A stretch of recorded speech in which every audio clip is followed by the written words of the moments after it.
नमस्कार, मी पर्णा. नमस्कार, मी आलोक.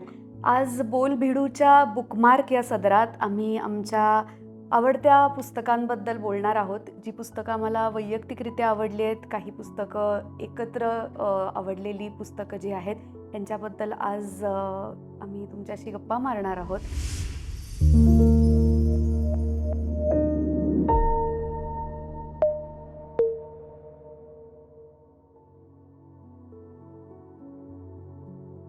बोलबिडू हा चॅनल आम्हाला खूप आवडतो. त्यावरचे जे वेगवेगळे कार्यक्रम आहेत ते आम्ही नियमितपणे बघत असतो आणि हा जो कार्यक्रम आहे तो सुद्धा आम्हाला खूप इंटरेस्टिंग वाटला. त्याच्यामध्ये लोक नेमकं काय काय वाचतायत हे ऐकायला खूप आवडतं आणि या निमित्ताने आम्ही पण आम्हाला आवडलेल्या पुस्तकांबद्दल काही शेअर करू शकतो. याबद्दल छान वाटलं. काय आपल्याला वाचायला आवडतं हे ठरवण्याच्या आधीच अनेक पुस्तकं माझ्या आसपास होती, ज्याच्यामध्ये मला सुरुवात करायला आवडेल लहान मुलांच्या पुस्तकांपासून. कारण काय, बालसाहित्य ही खूप महत्त्वाची गोष्ट आहे. बालसाहित्य हे जगभरात खूप वेगवेगळ्या पद्धतीने आपल्यापर्यंत पोचत असतं. त्यातलंच माझं अत्यंत लाडकं पुस्तक लहानपणी होतं आणि आत्ता मोठं झाल्यावर सुद्धा वाचायला आवडतं, ते म्हणजे डेनिसच्या गोष्टी. मूळ रशियन गोष्टी आहेत. डेनिस या मुलाच्या अनुभवविश्वाबद्दलच्या या गोष्टी आहेत आणि हे पुस्तक माझ्याकडे, माझ्या बहिणींकडे लहानपणापासून होतं. त्यातल्या गोष्टी वाचून आम्ही मोठे झालो आहोत. माझ्या आईनी यातल्या अनेक गोष्टी मला वाचून दाखवलेल्या आहेत. त्यामुळे डेनिसच्या गोष्टी हे खूप लाडकं पुस्तक आहे. लहानपणी मला रोल्ड डालची पुस्तकं वाचायला खूप आवडायची. Charlie and the chocolate factory नावाचं त्याचं जे पुस्तक आहे, त्याच्यावर एक फिल्मसुद्धा बनली आहे. तीसुद्धा खूप आवडती फिल्म होती. हे जे पुस्तक आहे Danny the champion of the world, ते एका लायब्ररीतनं मी पळवलेलं पुस्तक आहे. तर शाळेच्या लायब्ररीतनंच हे आहे. तर हे पुस्तक मी असं एका उन्हाळ्याच्या सुट्टीत ठरवलं होतं की आपण ट्रान्सलेट करायचं मराठीत आणि त्याची मी सुरुवातसुद्धा केली होती. तर इंग्लिश टू मराठी भाषांतराची पहिली ओळख या पुस्तकामुळे माझी झाली. पण रोल्ड डालची पुस्तकं लहान मुलांसाठी आणि अर्थातच मोठं झाल्यावर वाचायला पण फार इंटरेस्टिंग आहेत. सध्या ज्योत्स्ना प्रकाशनाने सुद्धा अनेक लहान मुलांची पुस्तकं काढलेली आहेत, ज्याच्यामध्ये माधुरी पुरंदरेंची पुस्तकं तर आहेतच. आनंद चाबुकस्वार, मकरंद अंबारे यांनी काढलेली सुद्धा नवीन पुस्तकं आहेत. चिकू पिकू हे पुण्यातलं जे प्रकाशनगृह आहे त्यांनी मनू माऊ नावाचं हे पुस्तक काढलं आहे, जे दीप्ती देवेंद्र या आमच्या मैत्रिणींनी लिहिलं आहे. ते पुस्तक मला याच्यासाठी महत्त्वाचं वाटतं, कारण काय, दीप्तीच्या आयुष्यात अशी एक घटना घडली जिथे कोविडमध्ये तिला एका मृत्यूच्या प्रसंगाला सामोरं जावं लागलं आणि लहान मुलं मृत्यूशी कसं डील करतात हे तिने त्या काळात अनुभवलं आणि तिला असं लक्षात आलं की त्याबद्दल बोलायला, त्याचे संदर्भ शेअर करायला आपल्याकडे पुस्तकं, साहित्य नाही आहे. तर स्वतःचं दुःख अशा प्रकारे सर्जनशील पद्धतीने तिने लहान मुलांसाठी मृत्यू म्हणजे काय हे या पुस्तकाद्वारे लिहिलेलं आहे आणि मला असं वाटतं खूप महत्त्वाचं, खूप छान हे पुस्तक आहे. तर अशी ही काही लहान मुलांची पुस्तकं आहेत, ज्याच्यात झाडं लावणारा माणूस सुद्धा अत्यंत जवळचं पुस्तक आहे. हे एक पुस्तक आहे माधुरीताईंनी लिहिलेलं, पिकासो नावाचं पुस्तक. माधुरी पुरंदरेंनी लिहिलेलं पिकासो बद्दलची त्याची म्हणजे अख्खी लाईफ स्टोरी आहे या पुस्तकामध्ये.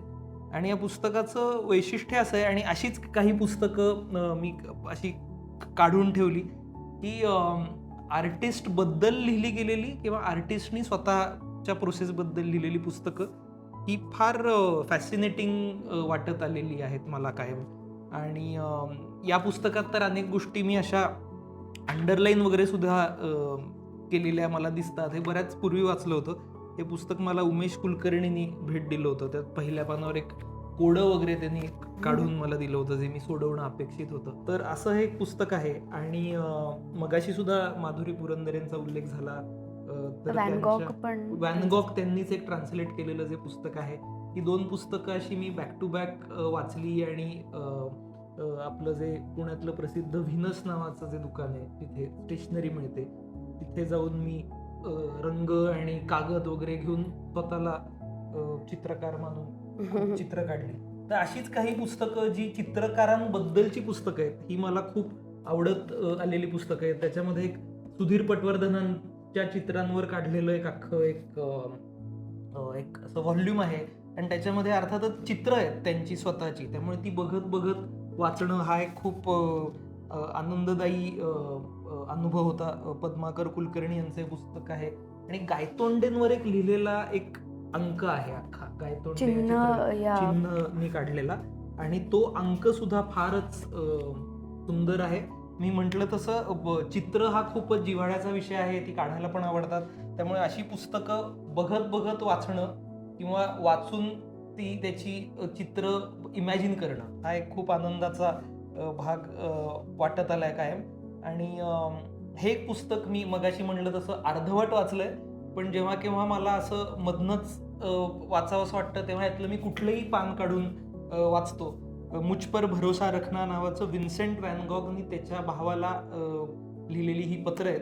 असंच एक अजून एक पुस्तक ज्याच्यावर मध्ये पर्णनी अतुल पेठेंनी, गजानन परांजपेंनी नाटकही केलं, याचं नाव ऋतुशैशव असं पुस्तक आहे, ज्यामध्ये अनेक आर्टिस्टनी स्वतःबद्दल त्यांचे अनुभव लिहिलेले आहेत. बालपणाबद्दल त्यांच्या लहानपणाबद्दल लिहिलेले अनुभव आहेत आणि ते पण खूप फॅसिनेटिंग अनुभव आहेत, ज्याच्यामध्ये मी MA ला असताना माझ्या एका प्रोफेसरनी मला हे पुस्तक वाचायला सांगितलं होतं. आणि याचं कारणच हे होतं की आपण कला बघतो, पण ती कुठल्या पार्श्वभूमीतनं ती तयार होते याचं स्वतःच केलेलं आकलन हे खूप कमी लोक मांडू शकतात आणि त्यावरचे त्यांनी प्रभाव अत्यंत मोकळेपणाने मांडलेले आहेत. त्याच्यामध्ये केलुचरण महापात्रांबद्दल त्यांनी स्वतःबद्दल लिहिलेलं आहे, MS सुब्बलक्ष्मींबद्दल आहे, MF हुसेनचा एक अतिशय सुंदर चॅप्टर या पुस्तकामध्ये येतो की पंढरपूरचे असणारे MF हुसेन काय पद्धतीने कुठल्या प्रभावामध्ये ते वाढले आणि त्यांच्या शैलीमध्ये जी चित्रामध्ये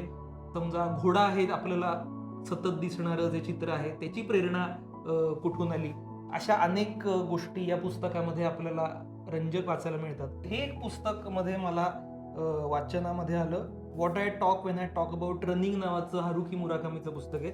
मगाशी मी म्हणलं तसं आर्टिस्टनीच स्वतःच्या प्रोसेस बद्दल लिहिलेलं, पण मुराकामी हा लेखक म्हणून लोकांना माहितीये, पण तो एक रनरही आहे आणि त्यांनी स्वतःच्या रनिंगच्या अनुभवाबद्दल, तो ट्रॅथलीट आहे त्याच्याबद्दल त्यांनी एक्सटेन्सिव्ह लिहिलेलं आहे. अतिशय त्याच्यात मंडेन अनुभव आहेत, रोज पळताना त्याला काय वाटतं आणि पळणं आणि लिखाण याच्यातला आंतरसंबंध काय हे सांगणारं हे अतिशय तसं बघायला गेलं तर हे पुस्तक असं रंजक पुस्तक नाही म्हणता येणार, पण स्वतःच्या प्रक्रियेविषयी अतिशय सजग असलेला हा लेखक आहे. आधी मी बोललेल्या पुस्तकांप्रमाणेच मला या पुस्तकाबद्दल वाटतं. नाट्यविषयक जी पुस्तकं आहेत ती सुद्धा आत्ता काम करताना फार जवळची वाटतात. त्याच्यामध्ये राजीव नाईकांचं जे पुस्तक आहे नाटकाचा, ते या पुस्तकाचं एक वैशिष्ट्य असं आहे की अनेक वेळेला लोक खूप लूजली व्यावसायिक नाटक, प्रायोगिक नाटक असे शब्द वापरतात, पण त्याच्या व्याख्याच अनेकदा माहिती नसतात लोकांना. आणि या पुस्तकामध्ये अशा अनेक व्याख्या, राजीव नाईक यांनी केलेलं विश्लेषण, नाटकाचे आत्ता व्यवहार चालू असलेले जे काही आत्ताचे काय नाट्यप्रवाह असतील त्याबद्दल त्यांनी याच्यात केलेलं विश्लेषण हे खूप महत्वाचं पुस्तक वाटतं. त्याच्यानंतर मकरंद साठ्यांचे सुद्धा जे 3 खंड आहेत, मराठी रंगभूमीच्या 30 रात्री, हे सुद्धा मराठी नाटकांचा इतिहास वेगळ्या पद्धतीने आपल्या समोर आणतं. मकरंद साठेंनी मराठी रंगभूमीचा एकूण पहिल्या नाटकापासून आत्तापर्यंतचा हा इतिहास लिहिलेला आहे, सोशो पॉलिटिकल इतिहास, सामाजिक राजकीय इतिहास. आणि तो नाटक आत्ता करत असताना एक कॉन्टेक्स्ट देणं म्हणून सुद्धा मला फार महत्वाचं वाटतं दोन्ही ही जी पुस्तक. आणि तर नवीन अरुण कदमांनी लिहिलेलं नाटकाबद्दलचं जे पुस्तक आहे ते सुद्धा खूप महत्वाचं मला वाटतं. तो सुद्धा खूप विस्ताराने लिहिलेला ग्रंथ आहे. त्याचबरोबर मला असं वाटतं शांता गोखलेंनी खूप भरीव काम भारतीय नाट्यसृष्टीच्या एकूण परिघात केलेलं आहे, ज्याच्यामध्ये त्यांनी वीणा पाणी चावलांबद्दलचं पुस्तक एक एडिट केलेलं आहे, किंवा and the scenes we made नावाचं मुंबईत जी अख्खी प्रायोगिक नाटकाची चळवळ झाली त्याच्याबद्दलचं पुस्तक आहे. Play right at the centre नावाचं पुस्तक त्यांनी लिहिलेलं आहे. तर दुबेजींबद्दलचा इतिहास त्या पुस्तकांमध्ये आहे. अशी काही पुस्तकं शांता गोखलेंनी लिहिलेली आहेत जी खूप महत्त्वाची वाटतात. त्याचबरोबर चंद्रकांत कुलकर्णी सरांचं पुस्तक आत्ता आलेलं आहे. चंद्रकांत कुलकर्णी सादर करीत आहे असंच त्या पुस्तकाचं नाव आहे. रामू रामनाथांचं सुद्धा पुस्तक आत्ता आलेलं आहे, मुंबई मर्मरिंग्स नावाचं, ज्याच्यामध्ये सुद्धा कला आणि नाटक याच्याबद्दल अनेक गोष्टी त्यांनी लिहिलेल्या आहेत. माझ्या वडिलांचं म्हणजे अतुल पेठ्यांचं नाटक नावाचा तराफा हे पुस्तक आत्ता प्रकाशित झालेलं आहे मागच्याच महिन्यात. ह्याच्या आधीचं पुस्तक होतं नाटकवाल्याचे प्रयोग आणि रिंगण नाट्य, ह्याच्यानंतरचं हे तिसरं पुस्तक आहे. तर नाट्य विषयक ही जी पुस्तकं आहेत ती वाचायला सुद्धा फार मजा येते, जशी नाटकं वाचायला मजा येते तसंच. शेक्सपियर आपल्याला वाचायला खूप अवघड जातो आणि त्या बाबतीत आम्ही सुद्धा खूप झगडलो आहे आणि आमच्याकडे शेक्सपियरचा एक खंड आहे जो आम्हाला त्या ओरिजिनल भाषेत नाही वाचता आला. तर नो फिअर शेक्सपियर नावाची सिरीज आहे. तर जर तुम्हाला सुद्धा अवघड जात असेल शेक्सपियर समजून घ्यायला तर ही सिरीज मी नक्की रेकमेंड करीन, कारण त्याच्यात खूप सोप्या भाषेत तीच नाटकं सगळी लिहिलेली आहेत. तर नो फिअर शेक्सपियरचं रोमिओ ज्युलिएट आमच्याकडे आहे. ताराबाई शिंद्यांचं स्त्री पुरुष तुलना, लक्ष्मीबाई टिळकांचं स्मृतिचित्रे ही अर्थातच महाराष्ट्रातल्या या गोष्टी आहेत आणि मला तो खूप महत्त्वाचा त्या काळातला दस्तऐवज वाटतो. आत्ता मी करुणाष्टके नावाचं नाटक करते आहे, जे सुद्धा 1800 सालातलं आहे. त्या नाटकाच्या निमित्ताने अभ्यास करताना सुद्धा ही 2 पुस्तकं परत माझ्या वाचनात आली आणि खूप महत्त्वाची पुस्तकं मला ती वाटली. आणि त्याच अनुषंगाने सेकंड सेक्स हे पुस्तक आणि माझी एक मैत्रीण आहे रुचा नावाची, तिने हे सजेस्ट केलेलं मला पुस्तक आहे वुमन रेस आणि क्लास. तर अमेरिकेतल्या बायकांबद्दलची ही सगळी टिप्पणी आहे, ज्याच्यामध्ये मध्यमवर्गीय बायका, त्या काळात गुलामगिरीमध्ये अडकलेल्या बायका यांचं काय नातं एकमेकांशी आहे. आणि जेव्हा आपण फेमिनिझमबद्दल बोलतो तेव्हा सर्व स्तरातल्या स्त्रियांचं त्याबद्दलचं काय म्हणणं आहे आणि विशेषतः अमेरिकेतल्या बायकांचं काय म्हणणं आहे हे या पुस्तकात आहे.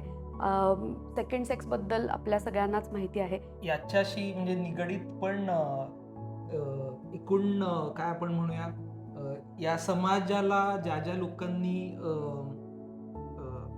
म्हणजे तो समजून घ्यायचा आणि नव्याने दिशा द्यायचा ज्यांनी प्रयत्न केलाय, त्यातली काही महत्वाची लोक, अर्थातच जी महाराष्ट्रातच जन्माला आलेली मराठी लोक, त्यातलं एक मला खूप महत्वाचं आणि आवडतं पुस्तक आहे विनोबा भावेंनी लिहिलेलं पुस्तक आहे शिक्षण तत्व आणि व्यवहार नावाचं पुस्तक आहे. आणि विनोबा भावे, साने गुरुजी या दोघांची पुस्तकं वाचत असताना विशेष आवडणारी गोष्ट म्हणजे त्यांची मराठी भाषेवर असणारी पकड आणि त्यातला ओघवतेपणा. आणि खूप सुंदर मराठी वाचायला मिळणं हा एक आनंदाचा भाग मिळतोच, पण त्याबरोबर या एकूण भारतीय परंपरेला काय पद्धतीने हे दोघं जण काय आपण म्हणूया अप्रोच करतात किंवा काय पद्धतीने त्याला त्याचे अर्थ लावतात हे बघणं सुद्धा खूपच फॅसिनेटिंग आहे. त्यामुळे साने गुरुजींचं हे भारतीय संस्कृती नावाचं एक पुस्तक आहे आणि हे शिक्षण तत्व आणि व्यवहार नावाचं विनोबांचं पुस्तक आहे. अजून एक अत्यंत महत्वाचं पुस्तक हे बाबासाहेब डॉक्टर म्हणजे आंबेडकरांचं बुद्धिझमवरचं पुस्तक आहे आणि त्याच्यामध्ये बुद्ध आणि धम्मा नावाचं त्यांचं एक पुस्तक आहे, ते जगप्रसिद्ध. पण मला हे पुस्तक रिसेंटली एका प्रदर्शनात मिळालं, त्याच्यामध्ये बाबासाहेबांची विविध ठिकाणी बुद्धिझम बद्दल झालेल्या भाषणांचं हे कंपायलेशन आहे. म्हणजे हे एक पुस्तक असं नाही, त्याच्यात अनेक भाषणं आहेत, पण त्यातलं ते पर्टिक्युलर भाषण बुद्ध और कार्ल मार्क्स. आणि तशीच आह साळुंकेंची ही जी 2 पुस्तकं आहेत, ज्याच्यामध्ये आस्तिक शिरोमणी चारवाक नावाचं एक पुस्तक आहे आणि सर्वोत्कृष्ट भूमिपुत्र गौतम बुद्ध नावाचं पुस्तक आहे. ही तर म्हणजे माझी गो टू पुस्तकं आहेत. मला आह साळुंकेंची मी त्यांचं खूप प्रचंड लिखाण आहे, त्यामुळे ते सगळं वाचणं मला अर्थातच शक्य नाही, पण शक्य आहे, प्रयत्न चालू आहे असं आपण म्हणूया. पण ही 2 पुस्तकं मी अनेकदा परत मागे पुढे जाऊन सुद्धा वाचलेली आहेत. ही ऍक्च्युली सगळीच पुस्तकं, मी कमी पुस्तकं खूप वेळा वाचलीत असं मला लक्षात आलं. म्हणजे खूप पुस्तकं वाचण्यापेक्षा मी एकच पुस्तक परत वाचत राहतो असं वाटतंय. आपण माणूस असतो म्हणजे काय असतो याबद्दल जो वेगवेगळा घेतलेला शोध आहे, त्याच्यामध्ये brief history of human kind असं त्या पुस्तकाचं नाव आहे. एका पॉइंटला ते वाचताना मला मध्ये कंटाळा पण आला, पण मग परत आवड निर्माण झाली. पण त्यांनी जो पर्स्पेक्टिव्ह मिळाला या पुस्तकाने तो फारच भारी आहे. आम्हाला दोघांना एकत्रितपणे अजून एक आवडणारं पुस्तक म्हणजे ओशोने लिहिलेलं बुक ऑफ अ मॅन आणि बुक ऑफ अ वुमन, अशी 2 पुस्तकं आहेत. त्याच्यामध्ये प्रश्न विचारले आहेत त्यांना आणि त्यांनी खूप सोपे ती सोपे actually त्यांची साधे भाषणच आहेत. ती भाषणच आहे, त्यामुळे हम्म. खूप छोटे सोपे साधे चॅप्टर्स आहेत, तर ती भाषणं पण आम्हाला एकत्रितपणे वाचायला खूप आवडतात. माझं खूट लाडकं पुस्तक बेल हुक्सचं ऑल अबाउट लव्ह नावाचं हे पुस्तक आहे. प्रेम म्हणजे काय या आदिम प्रश्नाबद्दलचं हे पुस्तक आहे. प्रेम ही केवळ एक भावना नाही आहे, तर ती एक विचारपूर्वक करायची कृती आहे, असं या पुस्तकात म्हटलेलं आहे आणि मला खूप आधार देतं हे पुस्तक. मी अनेक लोकांना हे पुस्तक गिफ्ट पण करत असते. मस्ट रीड आहे. त्याच्यानंतर गुरमेहर कौर नावाची भारतातली खूप तरुण लेखिका आहे, जिचं स्मॉल ॲक्ट्स ऑफ फ्रीडम नावाचं हे पुस्तक आहे. तिचे वडील कारगिलच्या युद्धात मारले गेले, ते सैनिक होते आणि ती त्यांच्या अख्ख्याच कुटुंबावर दुःखाचा डोंगर कोसळला आणि तिने तिच्या आईने आणि आजीनी त्याच्यातनं कसा मार्ग काढला आणि आपल्याला जरी मोठ्या गोष्टी करता येत नसतील तरी छोट्या छोट्या कृतीतनं आपण स्वातंत्र्य म्हणजे काय, समानता म्हणजे काय ह्याचा शोध घेऊ शकतो असं सांगणारं हे पुस्तक आहे. फारच मनापासून लिहिलेलं पुस्तक आहे. आणि तिसरं लाडकं पुस्तक म्हणजे पर्सेपोलिस, त्याच्यावर चित्रपटसुद्धा झालेला आहे. हे एक ग्राफिक नॉव्हेल आहे. ब्लॅक अँड व्हाईट चित्र ह्याच्यामध्ये आहेत. मर्जेन सत्रापी नावाच्या ग्राफिक नॉव्हेल आहे आणि हे इराणमधली ही मुलगी आहे. ती लहान असतानाचं तिचं इराणकडे बघायचा दृष्टिकोन, आता ती तरुण झाल्यावर देशाकडे बघायचा दृष्टिकोन, तिथे जी युद्धाची सगळी पार्श्वभूमी आहे तिथे तिचं मोठं होणं याबद्दलचं हे पुस्तक आहे आणि हे वाचायला म्हणजे बघायलाही खूप मजा येते. फारच इन्स्पायरिंग अशी ही माझी 3 लाडकी पुस्तकं आहेत. आणि हे एक पुस्तक आहे जे आत्ता नुकतंच लॉन्च झालंय. त्या पुस्तकाचं नाव आहे all our loves journeys with polyamory in India. Arundhati Ghosh यांचं हे पुस्तक आहे आणि या पुस्तकाची म्हणजे खासियत म्हणण्यापेक्षा हे पुस्तक प्रेमाच्या अशा संकल्पनांबद्दल बोलतं ज्या आपण अनेकदा गृहीत धरलेल्या आहेत आणि आपण हे गृहीतच धरलंय की लग्न ही एकमेव व्हॅलिड संस्था आहे आणि ती सोडून बाकी कुठल्याही प्रकारे एक्सप्रेस केलं जाणारं प्रेम हे इनव्हॅलिड आहे किंवा ते अमान्य सोसायटीने केलेलं आहे. पण अनेक वेगवेगळ्या प्रकारे लोक जगतात, वेगवेगळ्या प्रकारे नाती उभी करतात. याच्याबद्दल याच्यामध्ये वेगवेगळ्या लोकांचे इंटरव्ह्यूज आहेत. तर अशी ही काही आयुष्य नव्याने बघायला लावणारी पुस्तकं वाटतात. आणि ही शेवटची 2 पुस्तकं आमची आवडती आहेत, जे श्याम मनोहरांचं कळ नावाचं पुस्तक आहे. श्याम मनोहर या लेखकाबद्दल आणि त्या माणसाबद्दल मला प्रचंड कुतूहल आणि आदर आहे. ते ज्या पद्धतीने बोलतात, ज्या पद्धतीने लिहितात ते रेअर आहे, ते विलक्षण आहे. त्यांची लिखाणाची जी शैली आहे ती खूपच वेगळ्या प्रकारची आहे. ह्याच्यातला अंधारातील मठ्ठ काळा बैल नावाचा जो चॅप्टर आहे तो सगळ्यांनी घरी लावावा असा आहे. आणि कळ या कादंबरीत पर्ण नावाची एक व्यक्तिरेखा आहे, ज्या 50 वर्षाची एक बाई आहेत आणि त्यांना सर्जनशीलतेबद्दल खूप ओढ आहे, लेखनाबद्दल खूप ओढ आहे आणि त्या 50 वर्षांच्या बाईचं नाव त्यांनी पर्ण ठेवलं, जे माझ्या आईवडिलांना खूप आवडलं आणि त्याच्यावरनं माझं नाव पर्ण ठेवलं. त्यामुळे या खूप महत्त्वाचं आहे.